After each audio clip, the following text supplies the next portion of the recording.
So let's say you have been working on a whistle and you've carved it and you've done all the things that you have been told to do and that you think you should do. You put your whistle together and you anticipate this wonderful noise coming out and nothing happens.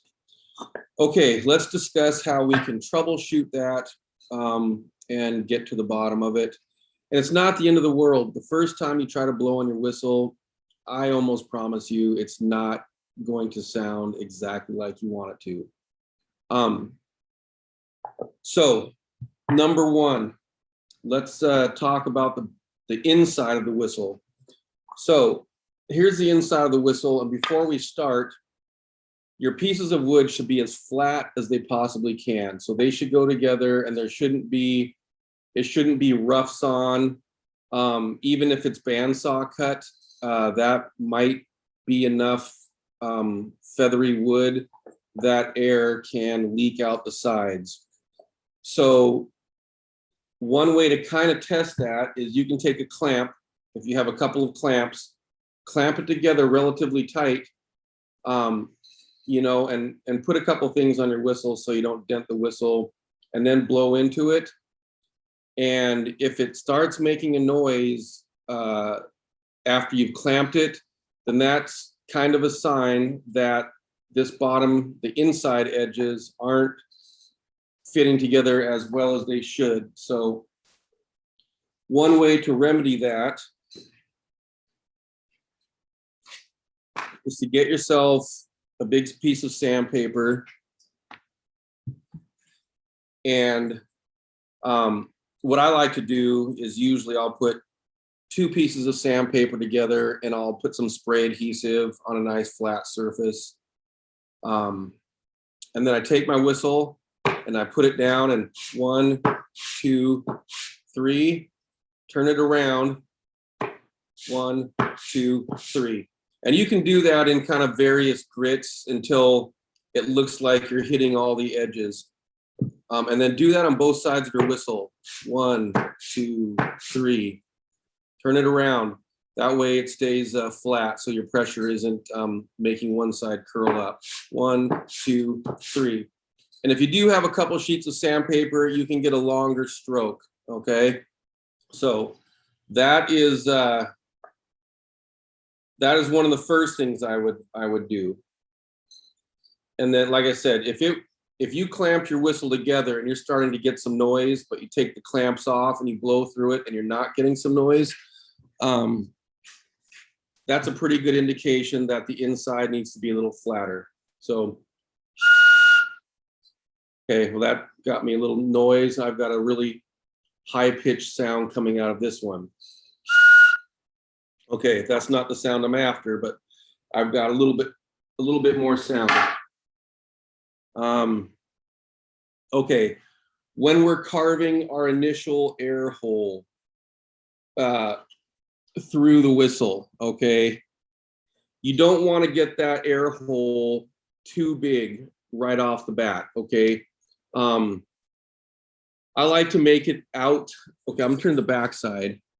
This is where we start the hole. This is our straight down cut on the inside. That's right here. I like to have the hole open up to about 1/4 of an inch, a little bit more. And that's where I stop. And I wait until I've got everything else done, and then I see what happens. So don't start off with that hole too big.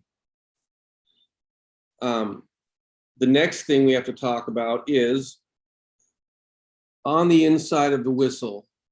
Make sure this area right through here that you're going to be blowing into, let's not have this area too big and too deep right off the bat either. It can be a little bit narrow at this end and it can come out and widen up a little bit, but if this is too big, it takes way too much air volume out of your lungs and you can't really get a note held for very long. So you may have to make it a little bigger than you initially did, but start off, shallow because less is better.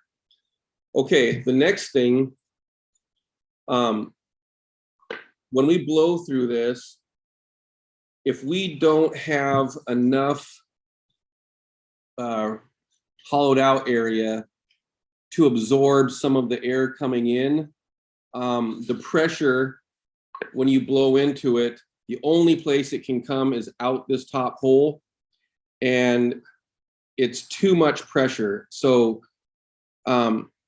when you're blowing through here, there's a happy medium between air that gets to relieve the pressure and go into the whistle and circulate, and air that comes up and out.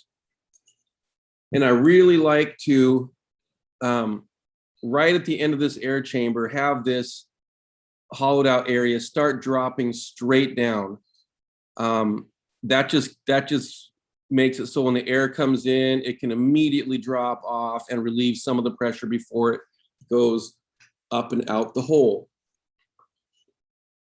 So that's a big one. And then, you know, you don't want to carve all the way through your whistle or anything like that, but you do need to make sure that you have enough hollowed out area inside. And your whistle, it won't work until you get this done. And then you can also hollow out on the opposite side. So once again, this hollow, I bring it back away from the air hole simply because this is very thin down in here. And if I bring that hollow on the inside too close, I run the risk of carving through, which then if you do that, you're pretty much going to be starting your wood stove with this piece and starting over. So once you get your bottoms flat, and if you ran your wood through a planer, or if you happen to split it and it goes back together perfectly, then that's number one. Number two, you have to get your air hole carved through there, you know, maybe 1/4 of an inch, maybe 5/16 opening. Then you have to get this recess in there, and that gives you blow through, you have enough hollowed area in your whistle where it can relieve the pressure, so the right amount of air goes out and the right amount of air goes in. If that's not working, check and make sure that where this air hole here that you blow into ends, that it matches up perfectly with your little sound hole. So, you know, line up your whistle and then get it just how it should be. And then you want to look in there and make sure that it's not, you know, nothing's obstructing. So that's right there. You can see it opening and closing. We need this to line up just perfectly. Now, if it's too far back, it'll cause a problem. And if it's too far forward, it'll cause a problem. So that's a big one there, is making sure that that's lined up properly. Now, you get all that done and you're starting to hear a little bit of sound, and maybe it's a squeaking noise, you know, kind of like this one I haven't finished. Kind of got a high squeaking noise. Well, I think that's because my slope here is a little too steep, okay? So what I'm gonna do is I'm going to probably, here, I'll demonstrate that. I'm gonna draw a couple more lines on here.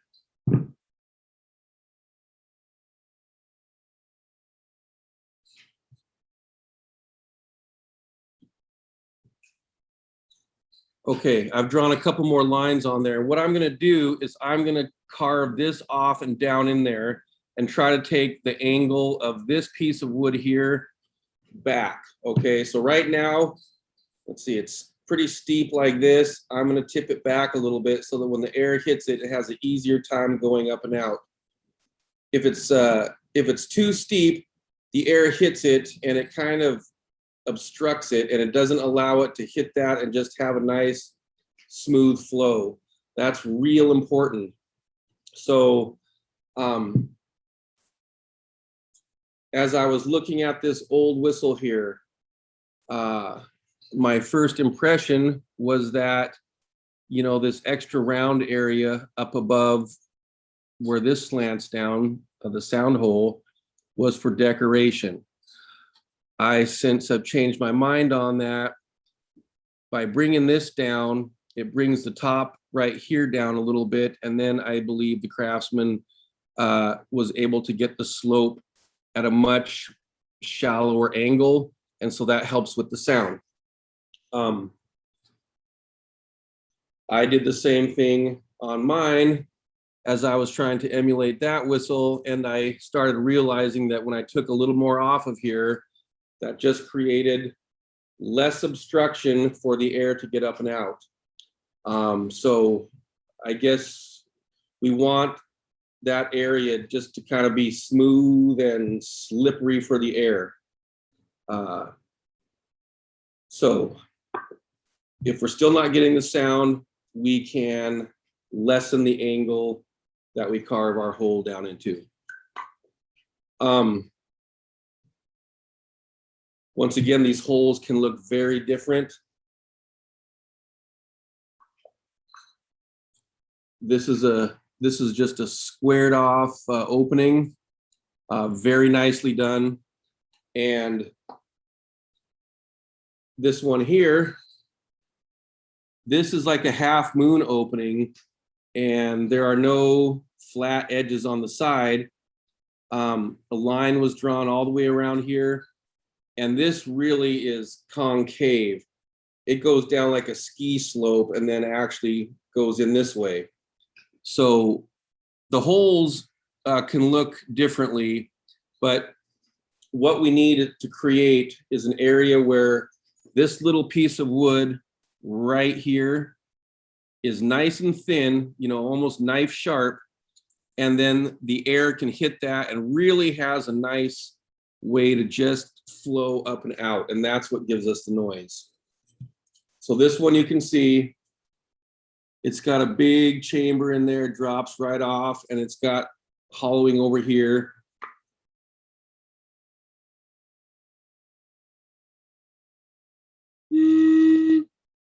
All right, the last thing I want to talk about is where we go. Okay, so this is an old whistle that I remember my dad was messing around with whistles a long time ago, probably 20 years ago, trying to get them to work. This is kind of a, you know, he was going fast. It was kind of a crude carving here. I can see what happened here and what he did. This is kind of a thick piece of wood on top, and he carved his hole right down, and I'll bet you they looked something like that. And I think when the air was trying to come up and out, you know, it kind of hit here and obstructed and then would go up and out, but it wasn't that smooth transition that created the noise. So he went ahead and brought his area way back here so that he could carve more down in there to create a nice gradual slope. So this is pretty extreme, but it's what he found he had to do to get the sound coming out.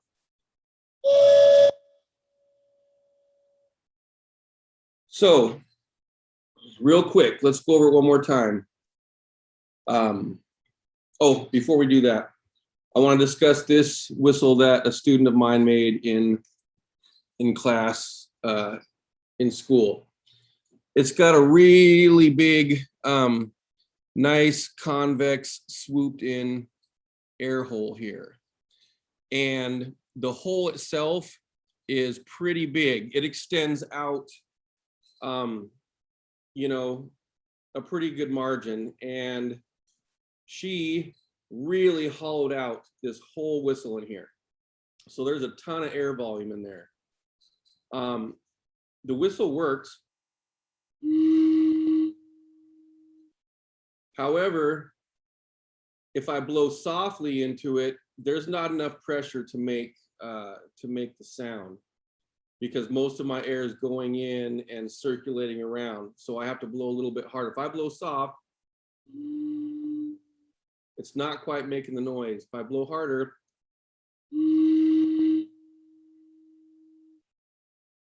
it makes a little more noise. So this is one where the hole in here is starting to be a little bit bigger than it probably needs.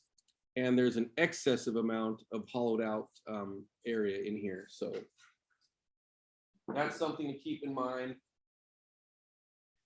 And then on this one here, even though I had to carve way down in there, this was a pretty thick piece of wood.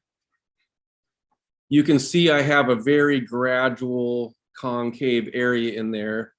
And even though I did that, I didn't make the hole down there excessively large. So the air can come, hits that, and it really has a smooth, slippery surface going up and out. Allows for good sound.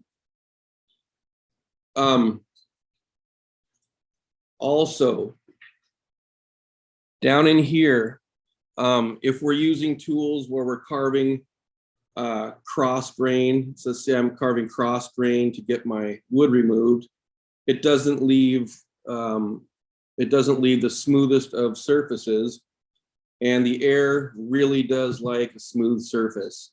The more little wood fibers that are in the way, the air hits it and has to go up and around, and it kind of catches it, and it's not slippery. So what you can do is get yourself a piece of sandpaper and get down in there, and you can take off those little fuzzy areas that you need to.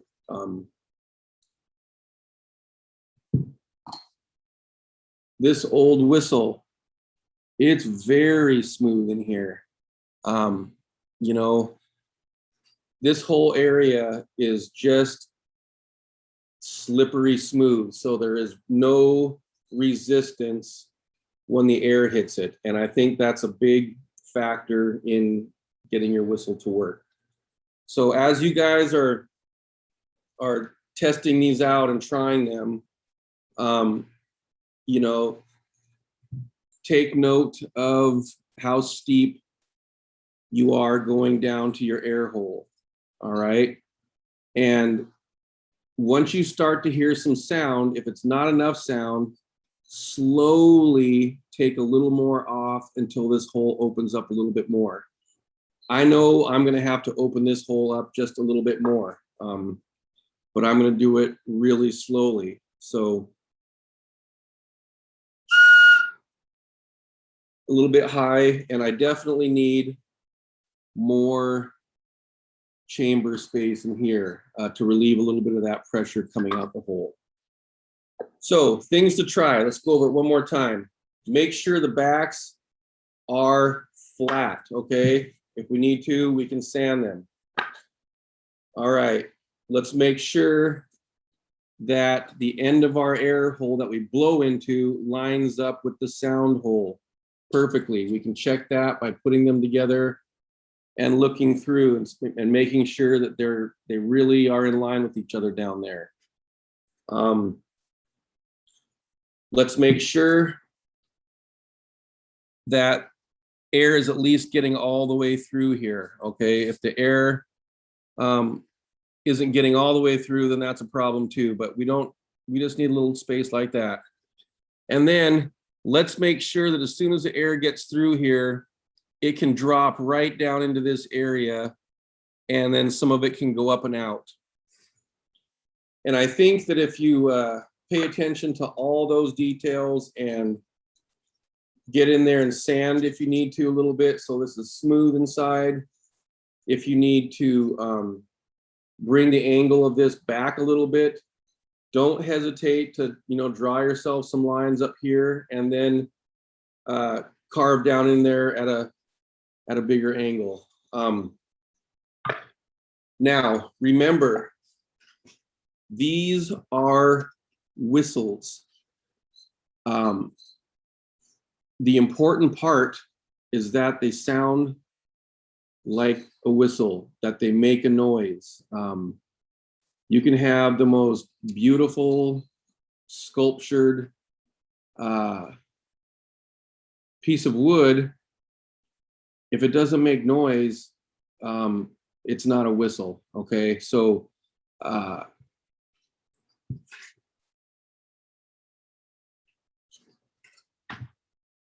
there's gotta be a hole in it, okay? And it's gotta go somewhere. And you gotta make sure that the air hole lines up with the sound hole. And a whistle is expected to look like it's got a hole in it. And it's really expected to make a noise. So make sure that you put great attention into troubleshooting and tuning up your whistle so that when you go to use it, it works.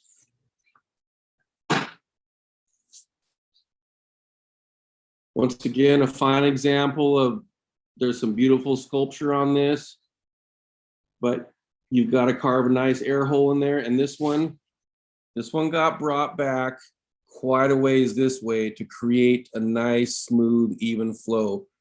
The hole down in there isn't real big, but it's got a nice slippery slope down in there. All right, so I hope these troubleshooting tips helped. And happy whistling.